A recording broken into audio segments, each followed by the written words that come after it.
The Chargers have another tough matchup this week against the Indianapolis Colts, who are firing on all cylinders right now. They are 5-1. They are also 4-0 in the AFC. They have the same AFC record as the Chargers. This will probably be the toughest Chargers test yet. The Colts' running game is phenomenal. Daniel Jones has an offensive line in front of him. The defense has been playing well. This is going to be a very tough game for the Chargers to come out on top, but I think they can do it. They get some key pieces back this week, which we'll talk about in this episode. We'll talk about the matchup. We'll talk about my predictions and the keys to the game in order for the Chargers to get a W, go to 5-2 on the year, and also 5-0 in the AFC. If you haven't already, be sure to subscribe to Electric Edge Podcast on YouTube. You can also listen on Spotify and Apple Podcasts. Also, follow me on socials. I am at Electric Edge Pod on TikTok, Instagram, and X. So we have a lot to break down in this episode. A lot of positive things coming out of Miami from the Chargers, which we'll touch on, and also what to be on the lookout for on Sunday's game against the Colts at SoFi. So with that being said, a lot to go through. So let's jump into this episode.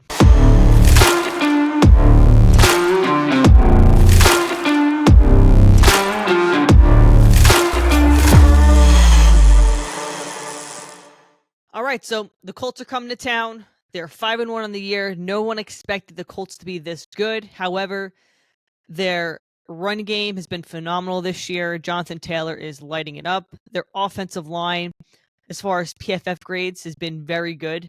I can only imagine if Herbert could play behind an offensive line like that.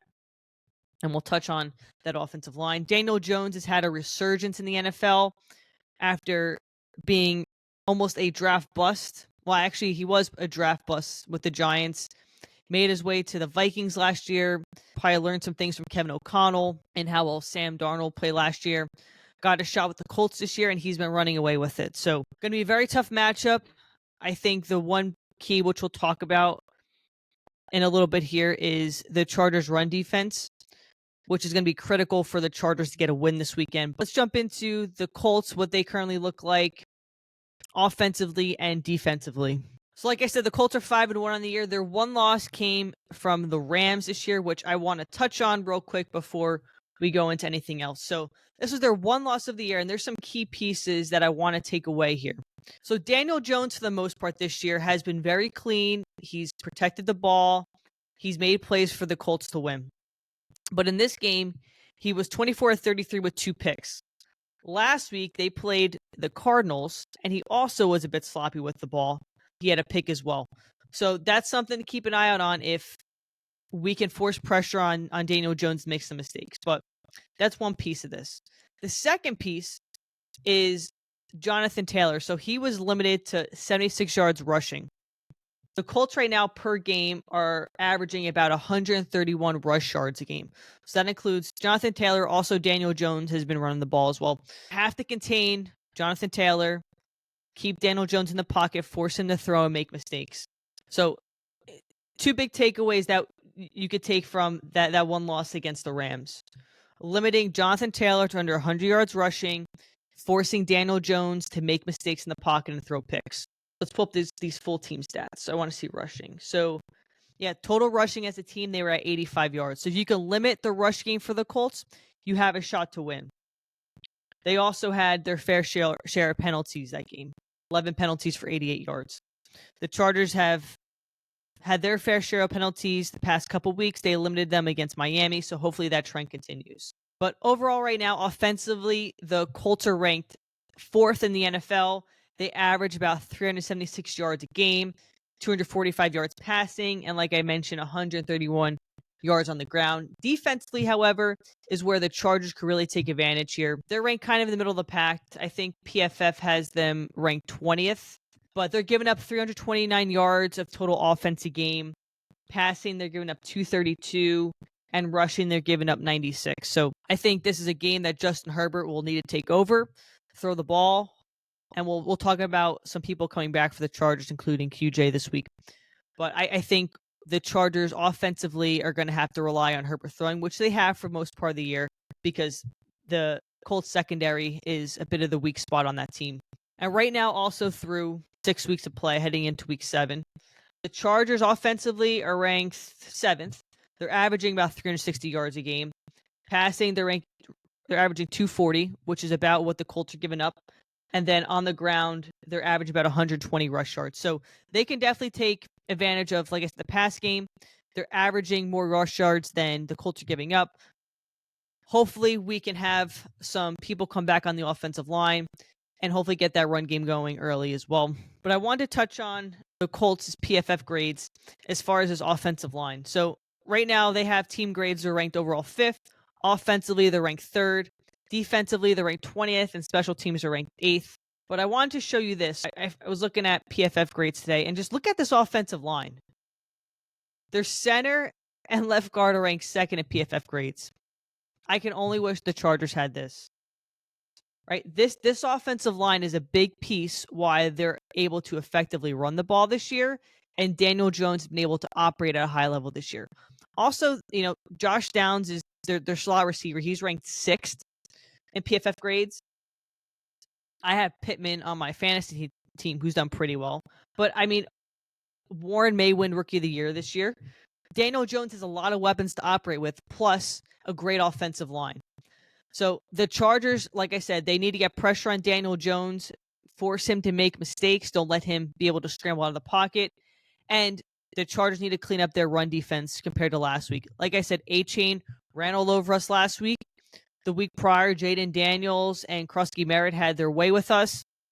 And then even prior to that, Jackson Dart and Cam Scadaboo were able to effectively run the ball against us. So that is a big emphasis this week, and I know that's been talked about in press conferences with Jim Harbaugh about cleaning up that run defense and being prepared for probably the Chargers' biggest test yet this season.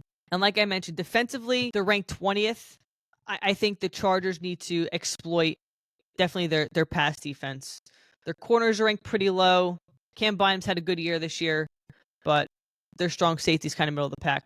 But I think this is definitely a winnable game for the Chargers. Right now, this matchup, the current spread is about 1.5. It's leaning towards 2 points, and I think that is trending that way because the Chargers may get Khalil Mack back this week, Denzel Perryman, Quentin Johnson did practice yesterday, and Joe Alt was at practice working on the side. So we are starting to get key pieces back on both sides of the ball, which I'll talk about here. So let's go through the Chargers injury report from yesterday.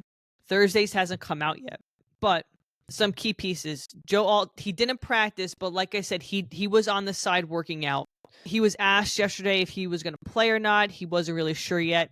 I don't know if he's going to play Sunday, but my money would be on he plays Thursday night against the Vikings. But like I said, remains to be seen. Something to keep an eye out for as the week continues. Derwin James had x-rays done on his hand, which came back negative. Jim Harbaugh talked about in his press conference. Quentin Johnson was back at practice. He was limited, but he did practice. Trey Pipkins still hasn't practiced. John Marie Salyer was back yesterday. So some of those injuries from last week are starting to play themselves out, and they're coming back. And then Denzel Perryman did practice full, so he should play Sunday, which is a big help back in our linebacking core. But like I said, something to keep an eye out for. On Indy's side of the ball right now, their slot receiver Josh Downs didn't practice. He has a concussion, so that's something to keep an eye out for. And then one of their top corners, Chartavius Ward, who got a concussion prior to the game last week, didn't practice as well. Some key injuries on both teams, something to keep an eye out for. But I'm hoping that the Chargers can get back at least Salyer as a. I don't know if he's going to be a backup this week or if he gets pushed into that starting rotation. But it'd be good to have him back. Good to have Denzel Perryman back. And Khalil Mack, he did practice yesterday. He was a bit limited, but he may return on Sunday. That's something we got to keep an eye out for as well. But my bet is that they're getting these guys ready to return for Thursday night's game against the Vikings. It's a short week. So we'll keep an eye out for injury report. Hopefully we can get some key pieces back and have a, not full squad, but a better squad than last week against Miami. All right, let's talk about the keys to the game for the Chargers to be successful on Sunday, come out with a win. And depending on how Pittsburgh does tonight, which is Thursday, against the Bengals, they could be the number one seed in the AFC. 2 weeks ago, I was not happy with the performance of play, but that win last week in Miami I thought was critical, and they got it. And we'll see what Bengals team shows up. I think it's going to be tough for the Bengals just with their offensive line and having Joe Flacco at quarterback, but you never know. Crazy things happen when it comes to the division. Something to keep an eye out for. But it'd be good to see, even if the Chargers can bump up to that number 2 spot in the AFC with the win this week, I think will be a big momentum boost going into Thursday night's game against the Vikings. So let's jump into keys to the game for the Chargers to secure that dub on Sunday. One, it's can the offensive line repeat the same type of performance they had against the Dolphins last week? So I thought the game plan against the Dolphins last week was better than prior weeks. They included more tight ends. They included more blockers for Herbert to have time to operate, quick passes. They didn't really have anything explosive down the field last week against Miami, but they operated with what they had. And I thought Greg Roman did a much better job game planning for Miami's pass rush. So can they replicate that again? The Colts pass rush is very good as well. So can they keep Herbert upright, keep him protected, give him enough time to operate and exploit that Colts secondary? I think if you run the same similar game plan like you did against Miami, Herbert will have another successful week in the passing game.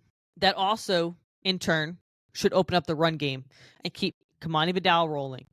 He had a career game last week against the Dolphins. I think he's going to be a critical piece in this offense, whether it's in the run game or catching out of the backfield. Those quick passes keep Herbert upright, keep the ball moving down the field, and Herbert's not taking nearly as many hits as he was the prior couple weeks, which is beneficial to keeping him healthy for the rest of the year. My second key to the game, and I talked about this earlier in the episode, is the Chargers' run defense. The Chargers' run defense has been the thorn in our side this year, and it's been exposed the past couple weeks. I mean, you look at weeks 1 and 2, the run game for the Chiefs, the run game for the Raiders never really got going. Then it started to show itself against Denver, and it's been kind of that way ever since. But they need to find a way to limit the Colts offense to under 100 yards rushing this week and really stop Jonathan Taylor. I have Jonathan Taylor in my fantasy team, and he has been lights out for me. He's putting up at least 20 points every week. The Chargers, whatever they need to do in practice this week, they need to find a way to limit these big explosive runs. I mean, A-Chain had several big explosive runs last week against us. And then prior to that, with Washington, there were some big chunk plays that happened with Krusky Merritt and also Jaden Daniels. So whatever the Chargers need to do, find their magic sauce, stop Jonathan Taylor. That's going to be a critical piece in order for the Chargers to secure a win this week against the Colts. And just before I move on, I wanted to touch on Jonathan Taylor's rushing stats this year. So there's only been 2 games so far that he has rushed for under 100 yards. It was the game against the Rams, which they lost, and then it was a blowout win against the Raiders. He rushed for 66 yards, but he had 3 touchdowns that game. The win against Denver, he had 165 yards. Against Tennessee, he had 102 yards. And then last week against Arizona, he had 123 yards.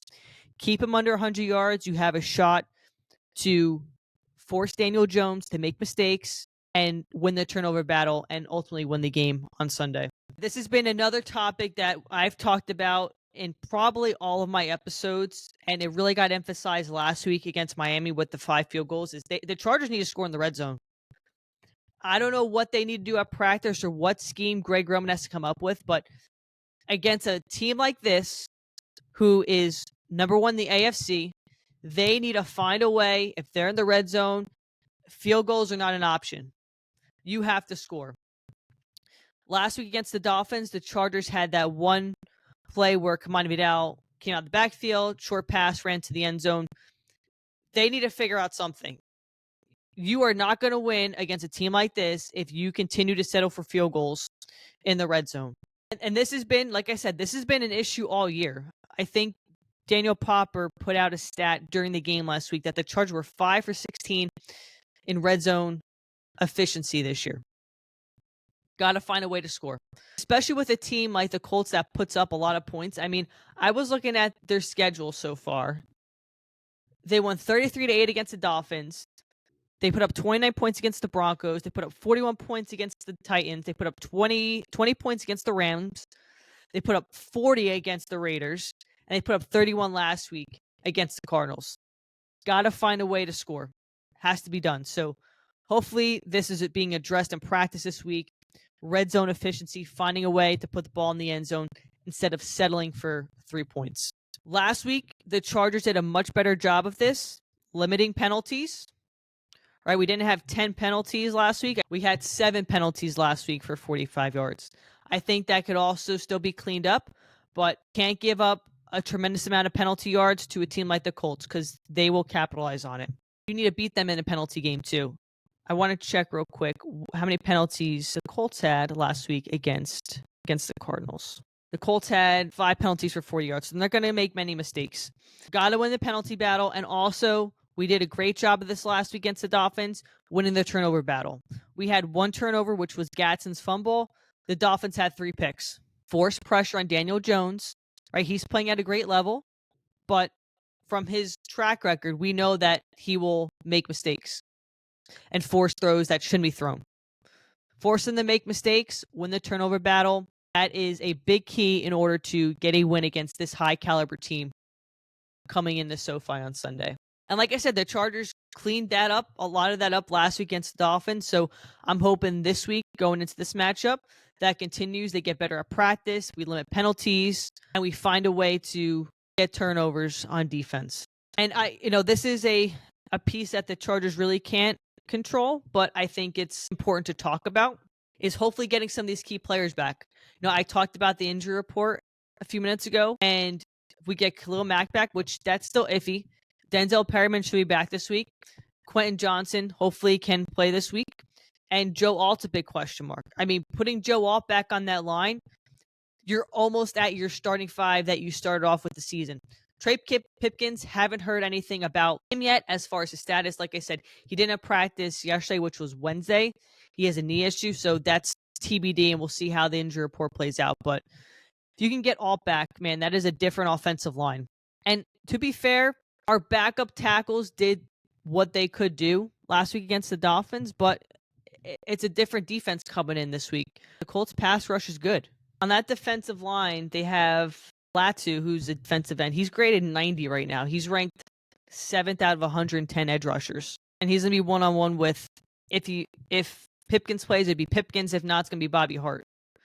Or it's Salyer. I don't know what that line's going to look like. So, getting some of these key pieces back is going to be huge for the Chargers. Hopefully we can get them back for Sunday, but if we can get some back, that's definitely a win in my book. And hopefully we can weather the storm, get a win, and then get even more healthy going into that Thursday night matchup against the Vikings. Some other things I wanted to mention, and this was pretty noteworthy. So yesterday's practice, they had Andre James with the first team starters.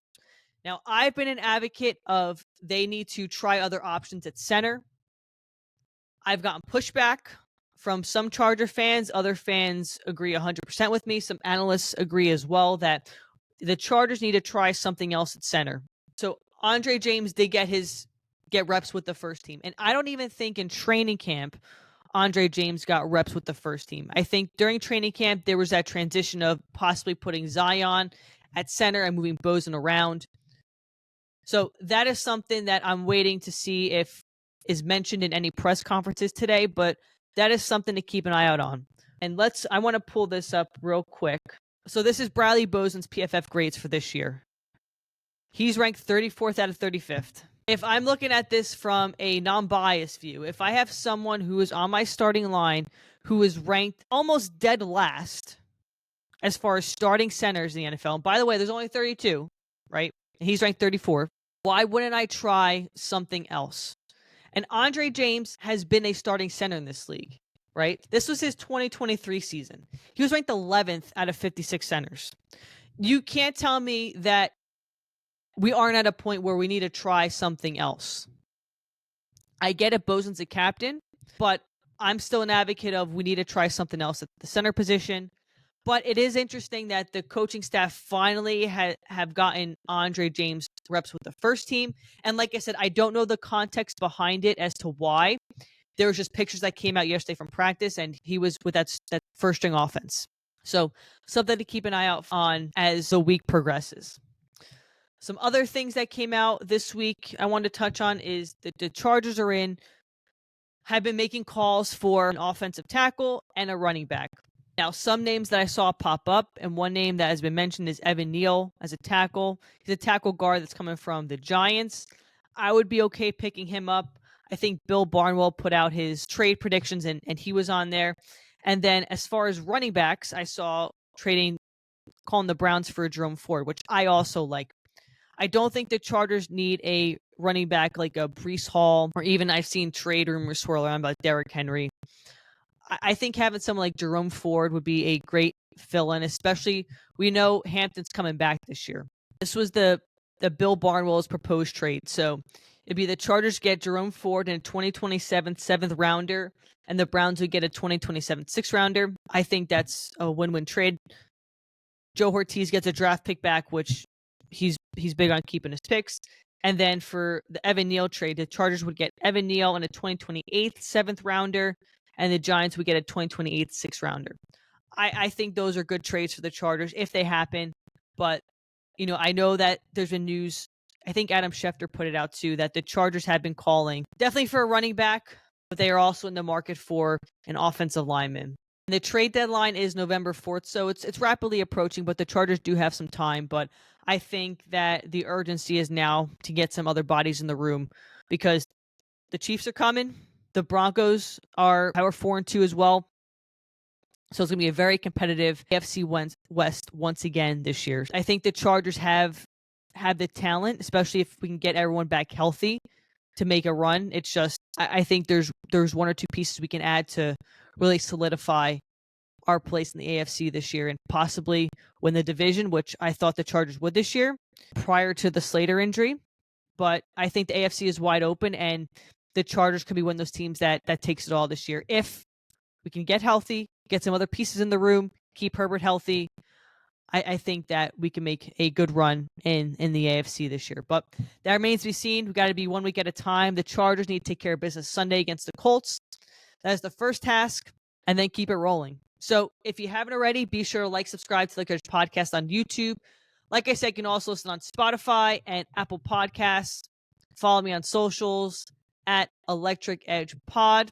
For my Bolt Blast this week, I think the Chargers run defense finally figures it out this week, and I think they hold Jonathan Taylor under 100 yards rushing. So let me know if you agree with my Bolt Blast for this week. Also, let me know in the comments your bold predictions for Sunday's matchup against the Colts. Let me know what you think the final score is, what you'd like to see, what you're concerned about. Let me know all your thoughts in the comments. Like I said, I always love to read Charger fans' feedback and thoughts on upcoming matchups or post-game reactions. So leave me some comments below. So Charger fans, thanks again for tuning in, listening to me talk about the upcoming matchup against the Colts. I will be at the game on Sunday. Looking forward to it. Looking forward to another Sunday fun day at SoFi. And I will bring you post-game reactions as well after hopefully Sunday's win against the Colts. With that being said, like I end every episode, go Chargers and bolt up.